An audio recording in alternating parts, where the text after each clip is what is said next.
Hello and welcome. Thank you for coming out today. My name is AC Wood. I am the volunteer coordinator at the Monterey Bay National Marine Sanctuary Exploration Center. So it's really, really fun.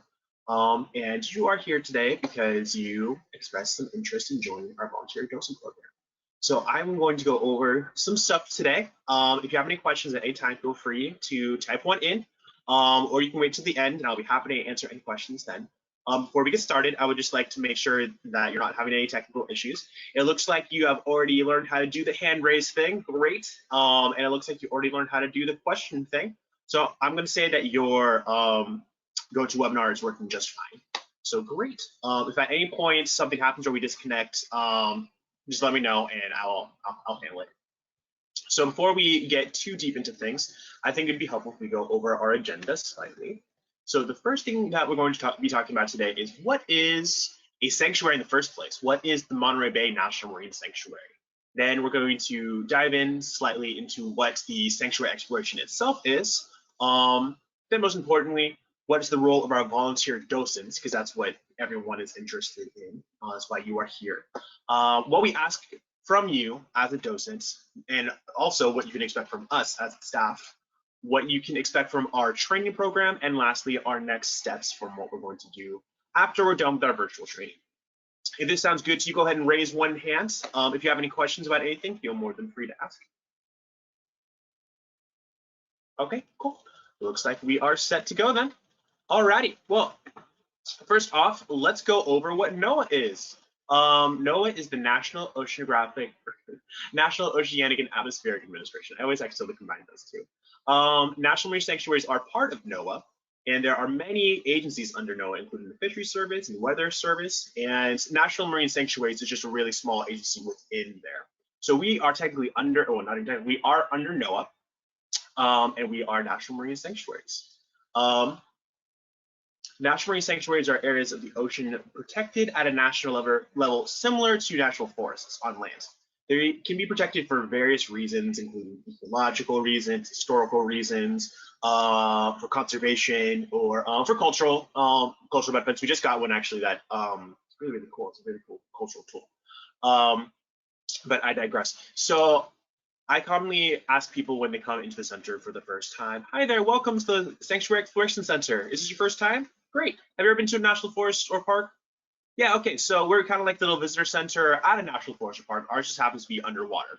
And usually that triggers enough for people to realize what they're at and what they're going to be interacting with, what they're interfacing with. So there are a number of sanctuaries and monuments all across the United States. I would say continental, that's not true because we're in the ocean. So as of now, there are 14 national marine sanctuaries and 2 proposed sanctuaries, although the Malos Bay Potomac River just got passed by Congress. So that is being implemented as we speak. And that is the first of the little yellow squares over here. Then there's a second one over here, I believe in Michigan, that is in the process of, it takes a really long time to make a sanctuary, like on the scale of like a decade or more. Also on here, you'll see that what is mentioned is a national marine monument. So these two are kind of similar. The main difference is that national marine sanctuaries are passed by Congress, whereas marine national monuments are made by the president. So that's usually through an executive order. They are separate entities, but for the purpose of this map and just telling people about various places that they can go to or are protected, they're kind of treated the same, although technically and legally speaking, they are 2 separate entities. There are a few weird ones. For instance, my favorite that I love to tell people about is Thunder Bay, which is over here near the Great Lakes. Fun facts, apparently, there are 2 Thunder Bays. There is one on the state side and there's one on the Canadian side. It says that my computer may be pausing for you guys, and so I apologize if there's a stutter. I'm just going to continue. Anyways, it said there are 2 Thunder Bays. There is one on the state side and one on the Canadian side, apparently. And so I've had numerous times Canadian visitors come in and ask why there is a United States Marine Sanctuary on the Canadian side of things. After much Google searching and consulting my counterparts, there are 2 Thunder Bays. just very close to each other. Anyways, obviously we're going to be focusing on the Monterey Bay National Marine Sanctuary. So the Monterey Bay National Marine Sanctuary is the largest sanctuary in the continental United States with over 275 miles of coastline.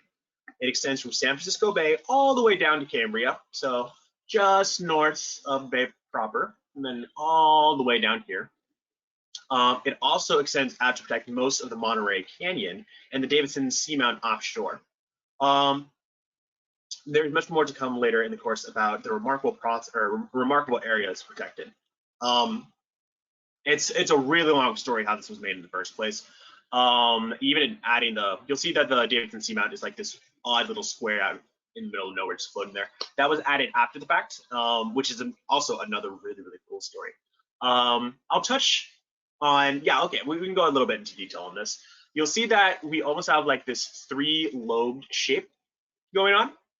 It's my understanding, so the story goes. Our sanctuary was built as a little bit of a proactive measure rather than a reactive measure. So people didn't want oil drilling going on here. They didn't want oil refineries to come in on the coastline. So they decided to try to make a sanctuary. And there were 3 basic shapes that were proposed. There's the larger circle that you see focused on the submarine canyon, because obviously that is Monterey Bay, and hence if you're a Monterey Bay National Marine Sanctuary, you might want to include that. There is this second almost oval shape going on just north of the bay, and the reason that I've heard behind that is that upwelling occurs north of Monterey Bay, and then after that upwelled water comes to the surface, which is full of nutrients, it then comes into the bay. So it makes sense that you would want to protect there, since that's kind of like the source of the food, so to speak. Then lastly, this almost triangle shape down here. That coastline is gorgeous, and people have fallen in love with it. So I don't know how that still qualifies as Monterey Bay. It may have had a different name at the time, but somehow they were able to pass all 3 shapes, and they kind of just conglomerated on top of each other, so you get this almost CO2 molecule looking thing. But it's always a funny story. Anyways, what makes our sanctuary so significant? Like, why do we care? And as I briefly mentioned before, we are home to the Monterey Canyon. It's huge. It's gigantic. If you have never heard of it, I suggest Googling it for more detail, because it's one of the coolest things along the entire west coast of the United States. It's 470 kilometers long and 1,700 meters deep. For context, that means that, in some places it's over 2 miles deep. That is staggeringly deep. It is similar size and shape to the Grand Canyon. So we commonly compare the two for just the sake of creating that image in people's minds. Everyone has seen at least a couple images of the Grand Canyon before. So it helps to get that into the mindset of our visitors, and then say, all right, so now imagine that completely underwater and pitch black. Yeah, it's pretty cool, right? People get really, really into it. And yeah, it is a remarkable feature. Along with that feature, we also have a diverse number of habitats, which are very close together, which translates to having a lot of species together. It's a hot spot for marine bioactivity, and because of that, it's a hot spot for researchers. But we'll get into that a little bit later. For context, we have over 450 species of algae. I am a phycologist, which means I study seaweed. This attracts so many phycologists all along the West Coast. There's so much going on here. So many beaches have things that as soon as you drive like maybe 10 minutes north or south, it's completely different. It's quite a remarkable place to study seaweed. There are thousands of marine invertebrates. It would be near impossible to actually list them all. There's so many that can occur here.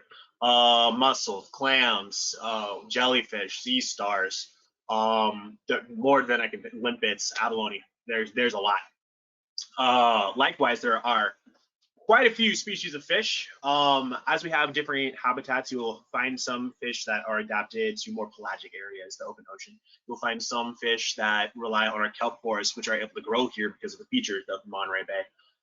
It's a great place to go fishing.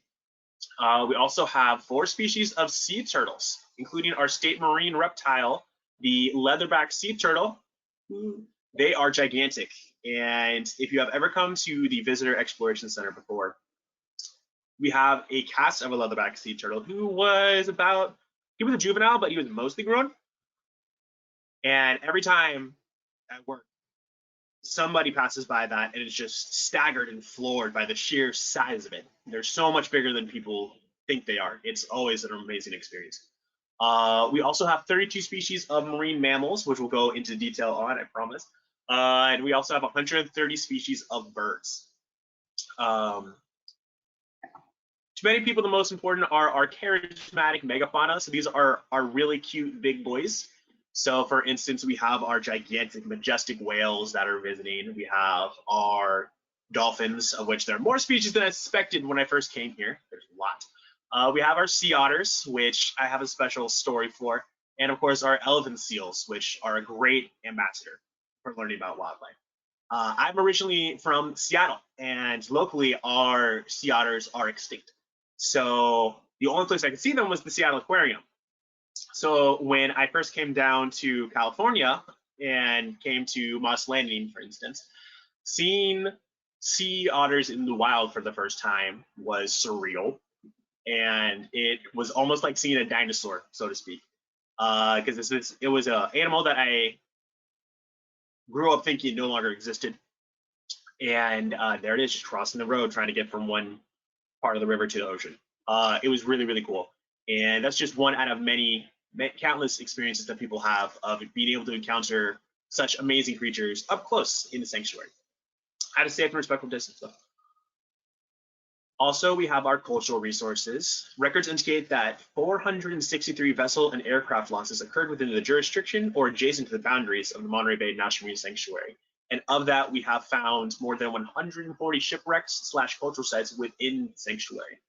So we're always finding stuff. As you can tell, the canyon gets quite deep. We also have quite a broad area. It's almost the same square footage as Yellowstone National Park. So we are constantly finding stuff at the bottom of the ocean. One notable example is the USS Macon, rigid airship built in 1933 as a searching flying aircraft carrier. It was damaged in 1935 in a storm and sunk off of Point Sur. In 1991, it was located by researchers at MBARI. I won't spoil it, but the captain of this particular ship has quite an interesting story. I was floored when I found out that he was allowed to captain this vessel, and slight spoiler, I suppose, the vessels that he was allowed to captain afterwards. But we'll learn more about that in our various classes that we take after this info session. So what does, before I move on to the next section, go ahead and raise your hand if you understand everything so far. And if you have any questions about anything, feel free to ask. Okay, sounds good. So what does the Monterey Bay National Marine Sanctuary do to protect these resources? Well, we use a combination of 3 tools: research and monitoring, education and outreach, and resource protection. So the first one I want to go into is resource protection. I always think this one is a little funny because what are the 3 tools that we use to protect resource protection? Anyways, one main protection tool is regulations. There are regulations or things you are not allowed to do in the sanctuary. This includes mainly drilling for oil, dumping waste, such as from cruise ships, and other things. So we do have one person that basically patrols around the sanctuary and make sure that ships aren't doing anything they're not supposed to do, or as you can see in this cruise photo to the left, just making sure that they're not dumping their waste. And just to reiterate, one person to cover pretty much the area of Yellowstone National Park, except on the ocean, and make sure that all the vessels are complying how they're supposed to. That is a big job. And so because of that, that one person quite often coordinates with harbor patrols or other craft that are going through. It's a really, really big job. And like I was mentioning earlier, our sanctuary was built as more of a proactive measure rather than a reactive measure to help prevent any oil operations that would be happening in these waters. So you're never going to see a drilling platform as long as the sanctuary is in place. Next comes our research and monitoring. We want to understand as much as we can about the sanctuary so we can better protect it. We do this through research with our own agency, as well as through partnerships with other marine science research organizations. Several researchers around the sanctuary will be presenting docent training on the deep sea, animal migrations, kelp forests, and I believe at the very end, I get to take everyone who participates through docent training onto a tide pool expedition with another coworker of mine. So you can learn all about those. It's a lot of fun. A little bit more detail on me. I am a master's student at Moss Landing Marine Laboratory. So is another one of the staff right now. She just defended and she did excellent. We're also proud of her. But Monterey Bay National Marine Sanctuary has a number of institutions that are constantly learning new things about our sanctuary. We're learning about our kelp forest, we're learning about the canyon, we're learning about our sand dunes, we're learning about our currents. There's so much going on. There's always something new to be learned, and there's always a new article or something coming out. And we try our best to keep you guys up to date on that. As things come out, we send out updates to all of our volunteers to let them know the latest of what's going on. And of course, if anybody has any particular interest, I love when they come to me and they ask me questions, because that means I'm going to go learn something and then pass that on. And then hopefully that person then pass that on to our visitors. Which leads us to our last tool, education and community outreach. This is where we come in. Our goal is to promote understanding and stewardship of the sanctuary. We believe that by educating the public and the constituents that utilize the sanctuary about what a remarkable place it is, that people will be more likely protected in their everyday lives. So sometimes I talk to people about this and they're not quite too sure what stewardship means. Go ahead and raise your hand if you understand what stewardship means.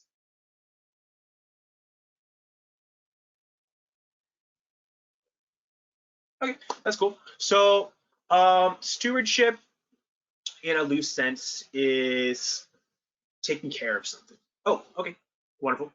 And yeah, I'll just say that stewardship is trying to take care of something. And our goal is to promote understanding and stewardship of the sanctuary. We want to reach out to the general public and educate them so that way they want to care. So that way they feel like stewards of their environment. They feel like stewards of their home.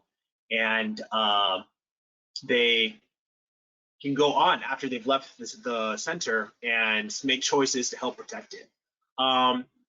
We use education that are targeted at particular users or threats. For instance, we have an exhibit teaching people that when things go down a storm drain, there's really no filter for what goes through that storm drain because it's a storm drain and it goes right out to the ocean. And every day I have people realize, oh, if I have a plastic bottle go down a storm drain, it's going to go straight out to the sea. I should pick that up when I see one in the street that's headed towards a storm drain and put it somewhere else. So that's the broadest sense of what we're trying to achieve. It's great if you can get people to understand a more in-depth understanding or have a more in-depth care, but it's amazing even if you just have one person do a slight behavior change to help protect our environment. That's what it's all about. Which leads us to our mission statement. As the gateway to Monterey Bay, the Exploration Center will foster stewardship of the Monterey Bay National Marine Sanctuary by connecting people with and educating them about the water, geology, ecosystem, and the extraordinary biodiversity. I just want to emphasize again, extraordinary biodiversity. There really is a staggering number of organisms that exist within the confines of the sanctuary. And we're always learning new things about them. It's the most exciting thing about living here. But I digress. So as our mission statement says, our goal is to educate people and make them want to care. That's really what it's about at the end of the day. So the Sanctuary Exploration Center connects people to a special place. This is what brings us to the sanctuary, and this is what brings docents to the Exploration Center. The Exploration Center is a free public facility. On average, we have about 65,000 annual visitors. We are a community resource, so we commonly host a variety of events, such as First Friday, where people come in on the first Friday and they listen to someone talk or they watch a film or something. And it's great to see that community come together and want to learn something together. We also have science seminar speakers. We're going to hear a lot of speakers during the virtual training of this class, for instance. We're also an education facility. So we have a number of programs for field trips or groups that want to come in and learn about something in particular. So while we always encourage that people can come in and do what's called a self-guided tour where they browse around the various exhibits, you can reserve time with our staff and bring in your class of 30 plus kids, and we'll take them out to the wharf and teach them about oceanography, or we'll take them into the classroom and let them attempt to build their own remotely operated vehicle, ROV. There's so many different fun things that people can do. And so it doesn't have to be confined to our center. We have a couple programs where either a staff member or a combination of volunteers and staff will go out to a school and help teach people about their local area or the people that are working in the sanctuary.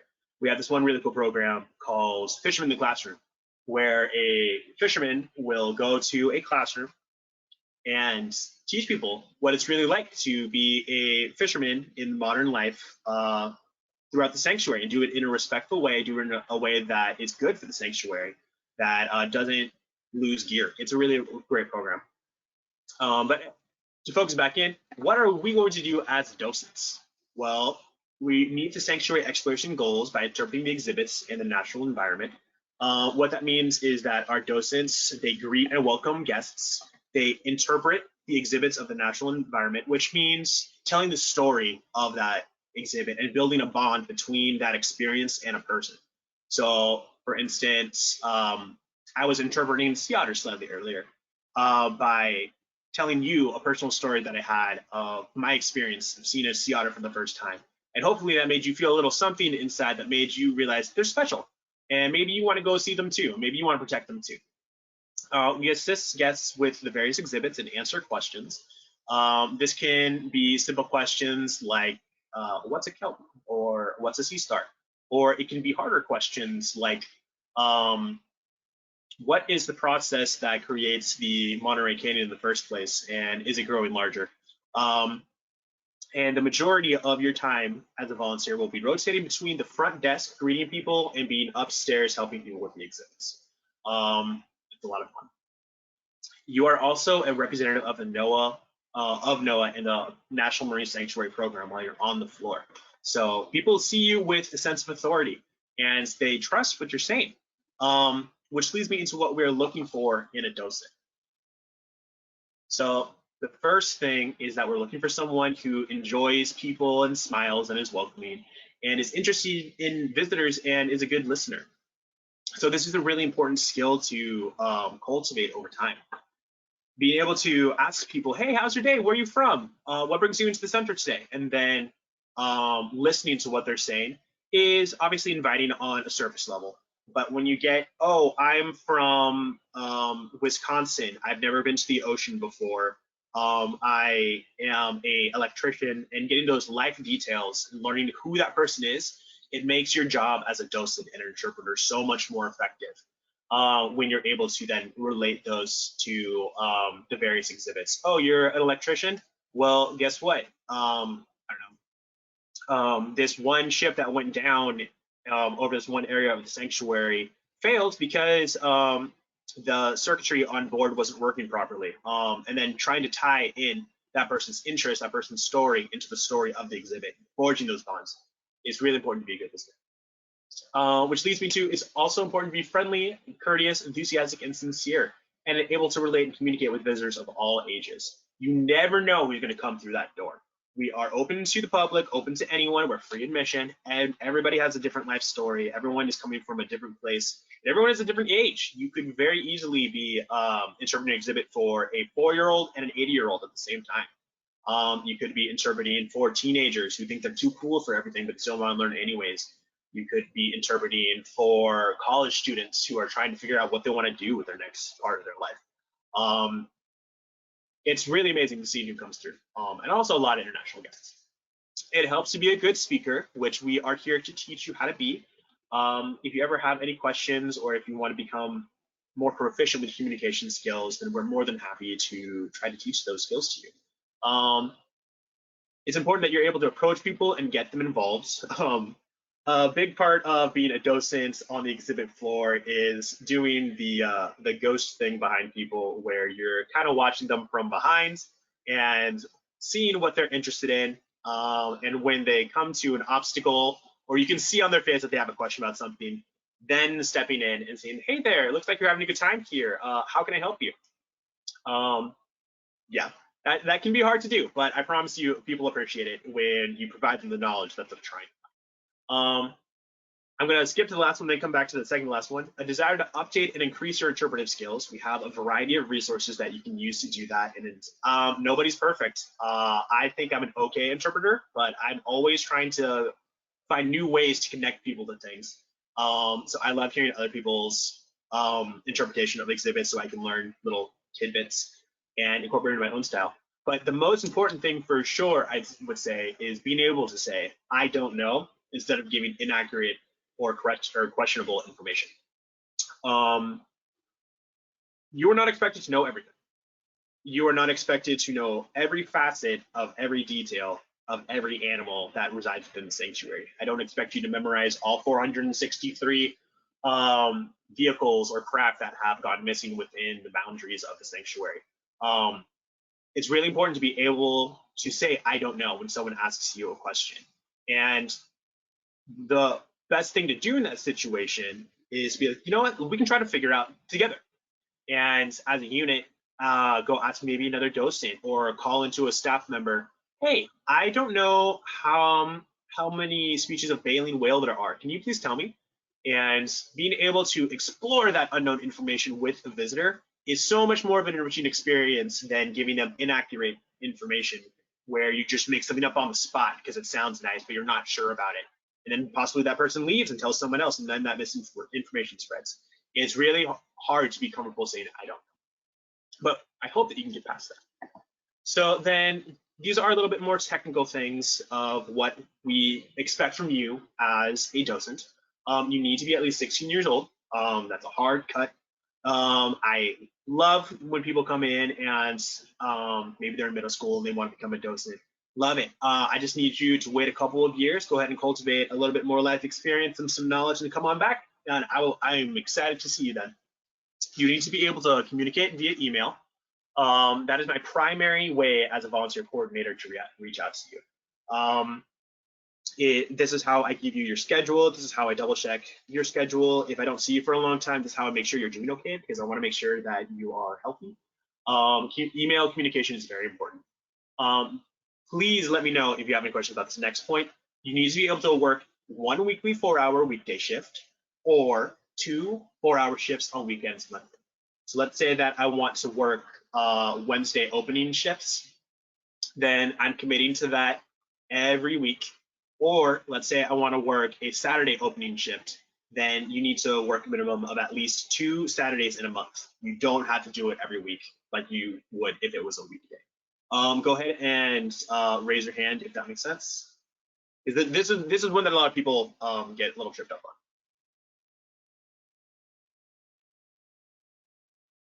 Okay, so just to reiterate, if you volunteer for a weekday shift, then we expect that you come in for that shift every week. So every Thursday, if you volunteer for a Thursday shift. If you volunteer for a Saturday or a Sunday shift, we only expect you for 2 of those weekends out of a month. You do not have to come in every single week. You can if you want, you do not have to. We ask that you attend a 35-hour training program and miss no more than 2 classes. Obviously, this year is a little weird. We can't do our physical training in person like we usually do. So this is a little bit more flexible right now. We have 5 virtual courses planned for right now, and we are going to do physical training after the shelter-in-place order is lifted. So this could change over time. But the next one, for sure, we are going to fingerprint and do a background check. This is standard procedure, just to make sure we know who we're working with. Docents will work on the exhibit floor and greet guests. This is the primary function of a docent. If you are not comfortable working on the floor or greeting people, then maybe one of our other options is more suited for you. We also have field trip docents that help us teach classes out on our field trips. They don't have to greet people. They don't have to wander around. They come help us and have more tangible job goals. We also have our gift shop volunteers who help run the gift shop and make sure that it's operating. It's really amazing team what the gift shop volunteers do. They take such pride in the gift shop, and it's amazing. They are allowed to express themselves in however they want, which translates to changing the gift shop to suit their whims. I never know what to expect when I walk in because it's always changing. You're able to find stuff just fine, especially if you're a gift shop volunteer. But there's always a new display. There's always something going on. It's a lot of fun. Wonderful. So as I mentioned, we have a couple of dates already plotted out. So the first part of our training session is going to be our virtual training session. That will take place from April 25th through April 27th through May 25th, Mondays from 6 p.m. to 8 p.m. These are going to be a bunch of guest lectures from expert scientists. So our first topic is going to be a much more in-depth, what is the sanctuary, what is Monterey Bay National Marine Sanctuary, with Chelsea Prindle, who is our site manager. And then from there, we're going to have a variety of speakers. We're going to talk about what watersheds are. We're going to talk about exploring the deep sea because we have a giant canyon just offshore. We're going to talk about the amazing biodiversity of kelp forests. And we're going to talk about animals that migrate through the sanctuary because they're really, really huge and they're really cool. Then after we have our virtual training and we are safe to return to the center, then we are going to have our part 2 training, which is our in-person trainings. This includes us leading you around the various exhibits so you can see how we interpret them. You can see what the content is, and you can practice how you want to tell your story, how you want to translate the story of the exhibits to visitors. It's a lot of fun. Quite commonly, you get attached to a veteran volunteer, and you guys get to strike up conversations. You get to watch how that person does it. It helps you become a member of the community, and our volunteer community is so much fun, so passionate. It's a great way to help you tie in. And lastly, there's a tide pooling field trip that me and another one of my coworkers will take you on. I'm really looking forward to it. It's a lot of fun. So why do you want to join our docent team? What can you expect from us? As I briefly mentioned, we have quarterly field trips to explore the sanctuary. This is a lot of fun. We have our tide pool one that's coming up. We usually go to Año Nuevo at least once a year to go check out the elephant seals. They are gigantic, they are behemoths, and they are loud. We have a volunteer who also volunteers for the elephant seals, who's very passionate about educating, and she usually is the person who heads those field trips. We went to a recycling center a couple years back to really see how intense recycling is and learn all about the whole process. It was very educational. It was a lot of fun. You also get to participate in docent-only monthly evening enrichments and appreciation events. And I don't know if you can tell, but there are a lot of lays in this photo. There are a lot of smiles, a lot of dancing. Usually these are very akin to a party. We have a lot of food. We have a lot of people come up. It's not unusual to have a dress theme. We had a really fun 1920s Flabbers night last year.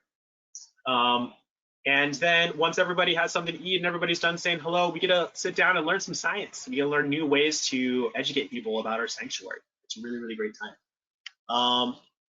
You also have the opportunity to be involved in field trips and guided tours and outreach. And this is one of the most special parts of the job for me. Because for field trips, you never know who is going to come and whose life you're going to touch. There have been so many students that have come through that have never seen the ocean before, have never been to the ocean, and they're so excited. And it really is heart touching. They can be people who maybe live further inland and the ocean is just too far away. It can be someone who lives in Watsonville who just has never had the opportunity. And it is the most amazing feeling being able to be a guide for someone to their first trip to the ocean and to a beach, and seeing the light in their eyes when they feel how sticky seaweed is for the first time, or they find a shell. It's truly a remarkable experience, and it is very, very much worth it. And then a couple other things. You get to participate in and volunteer at sanctuary events, such as the First Fridays we talked about earlier. You get weekly science and current date discussions. That's where I talk to you for about 15 or so minutes prior to every shift and just tell you about what's going on in the science world, what's going on in the sanctuary, if there's any special events that are going on, anything like that. Then, of course, you get a discount in our gift shop and with local partners. There are a number of kayaking agencies or whale watching tours that if you're a volunteer, they just let you jump on. You feel more than free. As long as they don't have like a full boat already, they're like, yeah, as a thank you for donating your time, you go see some whales. And then of course the discount of the gift shop, which goes up, by the way, in wintertime around the holiday season. So does everything sound good so far? If you have any questions, now is a good time to ask before I proceed. I know I've been talking really fast and I've been covering a lot of ground. So if you have any questions about anything, that is more than okay. Okay. Well then, we have a couple next steps if you are still interested. First is to fill out the application to become a docent in the first place. I will be sending you a link after this session, and I just please ask you to fill out that link before our first class, which again is April 27th. I will also contact you and send you the links for our weekly webinars. So just like how you had to click a link to register for this info session, you will have to click links to register for the other weekly webinars. This is a secure classroom, and the only way a person can get in is if they register and I authenticate it. If you do not register on those links, you will not be able to attend those seminars. So I need you to be able to communicate on that email. Let me know if there's any issues, and keep an eye out for my email so you can come to class. Which of course then leads me to saying please attend class from April 27th through May 25th. Those Mondays 6 to 8. Drill into me. They're going to be a lot of fun. We have a lot of really remarkable speakers. And then after those classes, we're going to have part 2, which is our in-person exhibit trainings, which still has to be determined once we're done with our shelter in place, or at least given the okay to return to the center. Then we will plan those out and we will contact our volunteers who are our applicants who remain and let them know when. After you do those in-person exhibit trainings, then we'll schedule some shadow shifts. So like how I mentioned earlier, this means being attached for a couple of shifts to a more veteran volunteer and just getting to know them, seeing how they interact with people and getting you slightly more comfortable. They may quiz you, or they may, everyone has their own way of doing it. Some people have games, some people, it's really relaxing. It's a lot of fun. Then once all that's done, then I will schedule you for regular shifts of your choosing. And just like that, you are a volunteer, you are a docent, you are a representative of NOAA. I'm really looking forward to it. So that brings us to our end.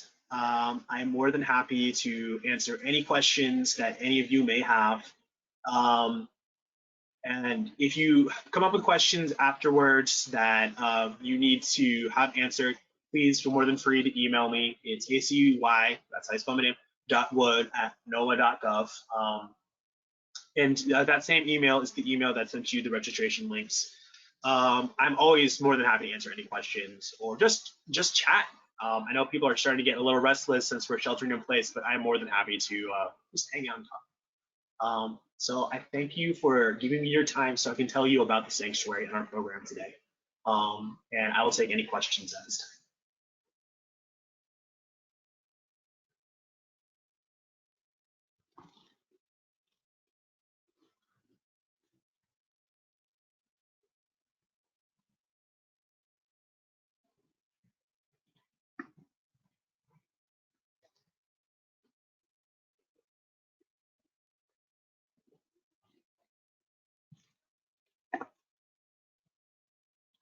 Awesome.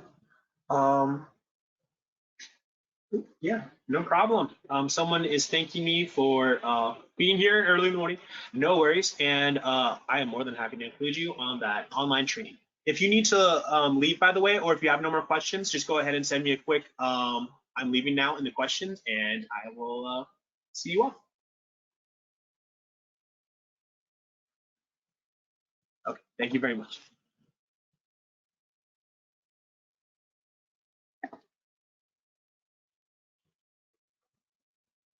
I hope you have a great day. Thank you.